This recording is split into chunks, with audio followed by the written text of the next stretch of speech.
Muy buenas a todos, compañeros inversionistas. El día de hoy les voy a explicar qué es lo que hace que una acción suba o baje.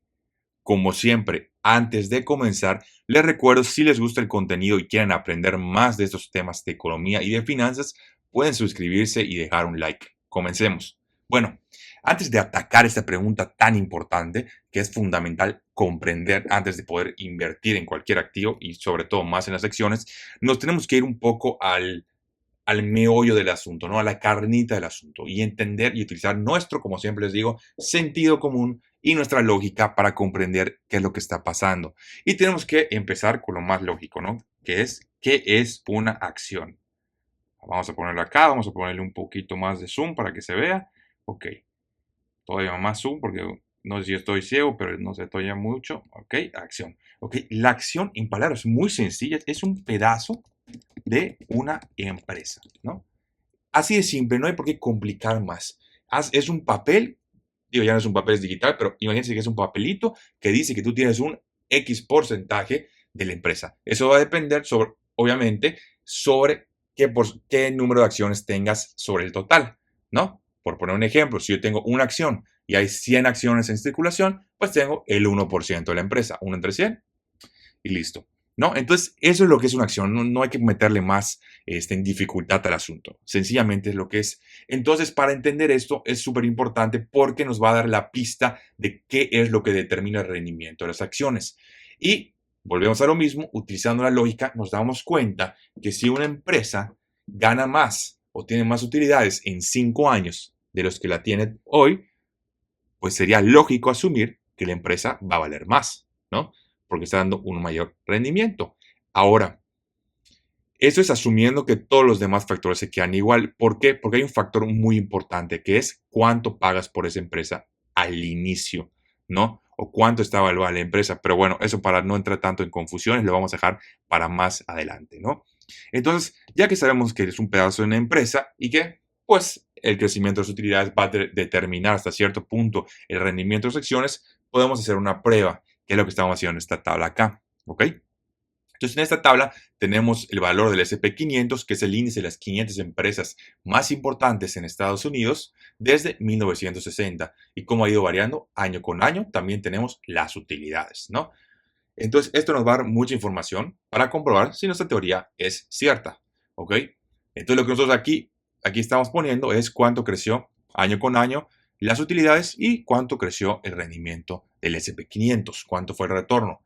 Y aquí nos vamos a dar cuenta de una disparidad importante, ¿no? Si nosotros vemos a simple vista los retornos, nos damos cuenta que esa teoría no puede ser, o esta hipótesis no pudiera ser cierta. Ahora te voy a explicar por qué.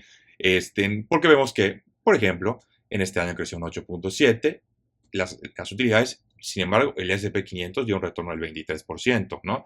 Mientras que en este año dio 8.9 y tuvo rendimiento negativo. Aquí también hubo un crecimiento leve, rendimiento negativo. Aquí al revés, ¿no? Casi no crecieron las utilidades, pero hubo un rendimiento del 20%, etcétera, ¿no? Y así lo podemos ver. Ahora, hay una técnica estadística para ver esto, para no juzgar a simple vista, que es la R cuadrada. Y la R cuadrada nos va a decir qué porcentaje de la variación lo explica la variable, ¿no? En palabras muy sencillas, qué porcentaje del retorno del S&P 500 lo explica la variable del crecimiento de las utilidades.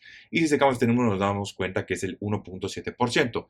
En resumen, nada, no sirve, ¿no? Entonces, con esta información nosotros a lo mejor rechazaríamos la hipótesis, pero hay un tema muy importante que tenemos que entender. Y es que el mercado no ve a pasado, ¿no? Porque el pasado es algo que ya sabemos, es información que ya tenemos. El mercado siempre ve a futuro. Y esto es súper importante porque entra un factor muy importante en la evaluación de las empresas, en el mercado de las empresas, que son las expectativas, ¿no? Es decir, si yo sé que una empresa no se gana 5 pesos, pero espero que en 5 años gane 30, voy a estar dispuesto a pagar más por una misma empresa que genere los mismos 5 pesos, pero que espere que en 5 años solo vaya a generar 6 pesos, ¿no? Por poner un ejemplo. Es algo igualmente lógico, ¿no? O sea, el crecimiento es una variable muy importante en la valoración de las acciones, en general de cualquier empresa, y es una variable que al ser al futuro nunca vamos a saber con ciencia cierta, ¿no? Es imposible saber cuánto va a crecer en una empresa en 5, 10, 15 años, ¿no? Muchas cosas pueden cambiar, muchas unidades de negocio pueden crecer, pueden haber eventos igual externos que afecten a la empresa, como una pandemia, como una guerra, etcétera, ¿no? Entonces, es imposible saber qué es lo que va a pasar a futuro, pero el mercado constantemente está tratando de hacer esto, ¿no? Al fin y al cabo, hay que recordar que el valor de una acción siempre va a ser todos los flujos a futuros descontados a un valor presente, ¿no? Entonces, en teoría, si tú sabes cuánto, si tuvieras una certeza del 100% de cuánto va a ganar en los años futuros, pudieras saber con 100% de exactitud cuánto vale un activo o una empresa. En este caso sabemos que nunca va a suceder porque nunca vamos a saber con 100% de exactitud cuánto va a ganar la empresa en el futuro, ¿no? Entonces, antes de continuar con este análisis muy interesante, es importante entender que podemos verlo desde dos horizontes, ¿no? Que es el horizonte a corto plazo y obviamente, no a corto plazo. Y obviamente el horizonte a largo plazo. Y es súper importante tener las diferencias. ¿Por qué? Porque a corto plazo entran más factores como uno muy importante que es el sentiment, el market sentiment. ¿Y a qué se refiere esto? Vamos a suponer que estamos en el 2020 y nos acaban de dar la noticia de la pandemia, ¿no? De que está habiendo esta pandemia, de que se está esparciendo rápidamente todo el mundo, no hay cura, nadie sabe hasta cierto punto qué es lo que va a pasar, ¿no? Entonces, toda esta incertidumbre, todas estas noticias negativas, como puede ser también la guerra de Rusia y Ucrania, etcétera, pues juegan un factor muy importante en este sentimiento de mercado, ¿no? ¿Y qué significa esto? Que genera, básicamente en palabras muy sencillas, esto genera mucha incertidumbre, y los accionistas, pues como seres humanos, todos los inversionistas, que todos somos seres humanos, pues nos entra miedo, nos entra en pánico, y eso hace que, por ejemplo, si tú estás en la pandemia y dices, ¿sabes qué? No sé qué va a pasar, voy a vender mis acciones para tener mejor efectivo, que es algo más seguro, ¿no? Por poner ejemplo, o voy a comprar oro, o voy a comprar dólares, ¿no? Entonces, esto genera que los mercados se muevan a corto, mediano plazo, mucho por ese sentimiento de mercado. Cuando hay este miedo, este pavor en el mercado, pues obviamente las acciones van a tender a caer.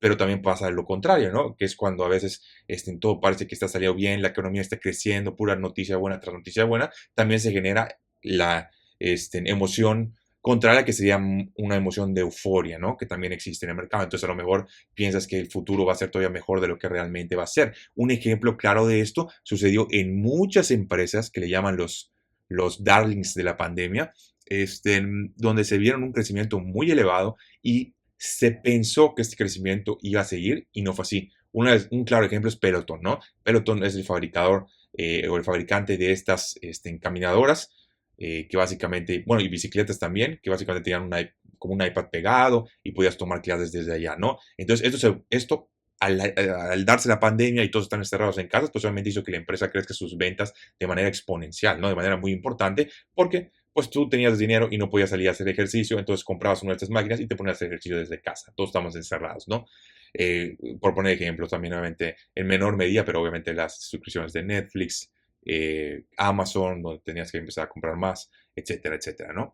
Entonces, esto generó un boom y una euforia muy importante en el mercado, donde se pensó que esto iba a continuar de manera indefinida, ¿no?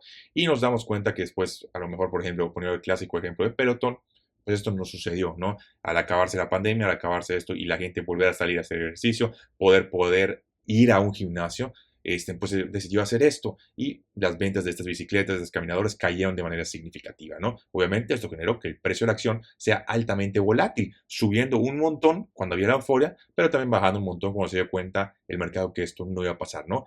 Entonces, esas expectativas se basan mucho en el sentimiento de mercado a corto o mediano plazo. Ahora, a largo plazo, como habíamos platicado, la lógica nos dice que el crecimiento va a estar totalmente ligado al crecimiento de las utilidades. Ahora, como ya vimos a corto plazo, es decir, en periodos de un año, esto no funciona. Esto no funciona. ¿Por qué? Por lo que platicamos. Hay muchos factores que juegan en esto, el sentimiento, y también hay un factor que se llama la evaluación, ¿no? Que es decir, si tú pagas, digo, la evaluación está directamente linkeada a esta parte del sentimiento, ¿no? Cuando tú esperas que el futuro sea mucho mejor de lo que es, pues estás dispuesto a pagar más veces utilidades, un múltiplo mayor, ¿no? Y estás dispuesto a pagar más en general por una empresa porque piensas, gracias a esta euforia, que el futuro va a ser mejor, que el crecimiento va a ser mucho mejor de lo que a lo mejor realmente va a ser, ¿no? Entonces, esto puede jugar un factor muy importante en determinar los retornos a corto, mediano plazo, es decir, 1 o 2 años. Ahora, hablando de largo plazo, específicamente aquí analizado todos los años, la cosa cambia y es donde las utilidades, es decir, el aspecto fundamental, juega el papel más importante. ¿Por qué? Sencillo. Lo que vamos a hacer es muy sencillo. Vamos a sacar cuál ha sido el crecimiento anualizado en este periodo desde 1960 de las utilidades y cuál ha sido el crecimiento anualizado del SP500. Y nos damos cuenta de que nuestra teoría es correcta, ¿no? Porque si vemos acá, el SP500, no, perdón, las utilidades han crecido en este periodo desde 1900, que habíamos dicho, 60, han crecido un 7% año con año, ¿no? Obviamente hablando en promedio. Mientras que el valor del SP500 ha crecido un 7.2%. Vean cómo el número es casi igual, ¿no?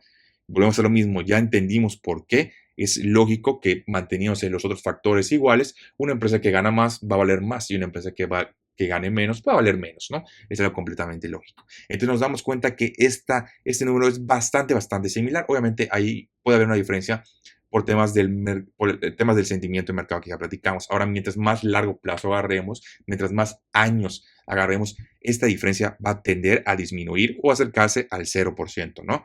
Que es por lo que platicamos, ¿no? Es decir, ¿qué es lo que está pasando acá? Que puede ser que a lo mejor 2023 sea un año muy eufórico y 1960 haya sido un año muy malo, o al revés, 1960 un año muy malo y 2013 un año muy eufórico, ¿no? No, acabo de decir exactamente lo mismo, perdón. 1960 un año muy eufórico y 2023 un año muy malo. Entonces, esto puede jugar en estas diferencias tan pequeñas que estamos viendo, pero como hemos platicado, mientras más abarquemos el tiempo, pues obviamente esta diferencia va a ir disminuyendo, ¿no? Y creo que es bastante interesante comprender esto, porque al fin y al cabo, volvemos a lo mismo, tiene lógica, hay sentido común en lo que estamos diciendo, no estamos diciendo una tontería, y es importante entender esto porque al momento de invertir tenemos que decidir dos cosas. Uno, la empresa va a valer más, o sea, va a generar más utilidades en 5 o 10 años de lo que está generando hoy.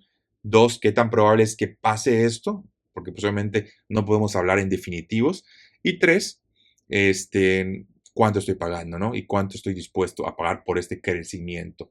Porque también es una realidad que si pagas múltiplos muy elevados, es decir, si las expectativas son muy elevadas, como por ejemplo la de Peloton, y luego no cumplen, pues obviamente vas a tener un rendimiento mucho menor al que pudo haber sido realmente con respecto a las utilidades. Sin embargo, por cómo funcionan las matemáticas, y lo ha dicho Charlie Munger, en que en paz descanse, uno de los socios más importantes de Warren Buffett, la realidad es que mientras el periodo sea mayor, tu rendimiento va a estar más correlacionado al crecimiento de las utilidades de la empresa, ¿no? Obviamente en 1, 2, 3 años pueden pasar cosas diferentes, como por ejemplo lo que pasó con Meta, que vimos 1, 2 años que la empresa pasó a estar creo que de $300 por acción a 100 o 90 o 80, una locura. Y ahorita ya está a 500 más o menos. Entonces hemos regresado a esta tendencia. ¿Por qué? Porque las utilidades de Meta al fin y al cabo han seguido creciendo, ¿no? Han seguido creciendo. El mercado se dio cuenta que estaba mal. A lo mejor estaba, pues, esperando que las utilidades de Meta empiecen a decrecer o que tenga bastante otro tipo de problemas,